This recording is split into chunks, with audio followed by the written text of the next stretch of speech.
Assalamualaikum warahmatullahi wabarakatuh. Halo anak-anak kelas 5 Min 2 Jepara. Hari ini kita akan belajar muatan bahasa Indonesia tema 1 subtema 3 ya. Adapun pembelajaran kita hari ini adalah tentang menentukan ide pokok dalam teks. Nah, dalam satu teks terdiri dari beberapa paragraf. Setiap paragraf memiliki ide pokok yang berbeda. Ide pokok merupakan inti atau dasar permasalahan dalam suatu teks. Ide pokok dapat ditemukan di awal, tengah, akhir, atau awal dan akhir paragraf. Nah, bacalah teks berikut dengan seksama. Di sekolah, Cici mendapat pengetahuan tentang pembuatan gerabah. Seni membuat gerabah sudah terkenal sejak zaman dahulu. Hasil kerajinan gerabah pada zaman dahulu sangat sederhana karena hanya dibuat dengan menggunakan tangan. Namun, seiring perkembangan zaman, seni gerabah dibuat menggunakan alat. Hasil kerajinannya pun lebih bervariasi. Nah, di sini ide pokok paragrafnya adalah Cici mendapatkan pengetahuan tentang pembuatan gerabah. Ya. Nah, sekarang kita lanjutkan tentang menentukan ide pokok berdasarkan gambar. Kamu dapat menentukan ide pokok dari gambar. Yang pertama dengan cara perhatikan apa saja yang ada pada gambar dan bagaimana situasi dalam gambar.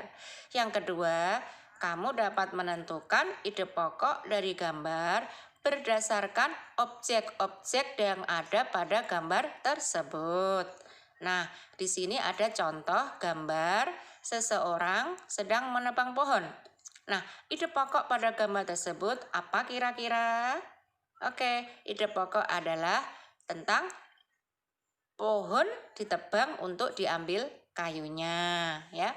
Adapun materi selanjutnya yaitu tentang menuliskan ide pokok dari teks menggunakan diagram pohon atau disebut juga dengan peta pikiran. Ya, ingat peta pikiran. Bisa disajikan dengan tabel, bisa juga dengan peta pikiran. Baiklah, berikut ada teks. Silakan anak-anak baca teks berikut dengan seksama. Perhatikan tulisannya, paragrafnya dari mulai paragraf 1, 2, 3, dan yang keempat. Baca dengan seksama ya. Oke, sekarang lihat peta pikiran yang belum lengkap di sini.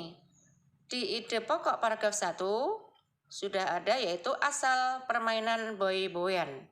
Nah, paragraf 2, paragraf 3, dan paragraf 4 diisi ya.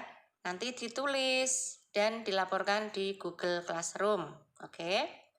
Nah, sekarang kita latihan cara menentukan ide pokok dari teks menggunakan diagram pohon atau peta pikiran. Ya. Dalam materi ini kita akan membuat cerita pendek berdasarkan ide pokok. Langkah-langkah untuk membuat cerita berdasarkan ide pokok adalah sebagai berikut. Yang pertama, tentukan topik cerita yang akan dibuat. Yang kedua, menentukan ide pokok dari cerita yang akan dibuat. Yang ketiga, membuat kalimat utama yang berisi ide pokok.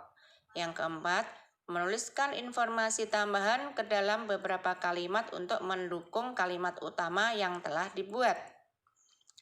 Kemudian yang kelima, merangkai kalimat-kalimat tersebut hingga menjadi sebuah cerita pendek yang urut. Ya, yang keenam, memperhatikan ejaan dan pemilihan kata saat membuat dan merangkai kalimat menjadi cerita pendek. Oke.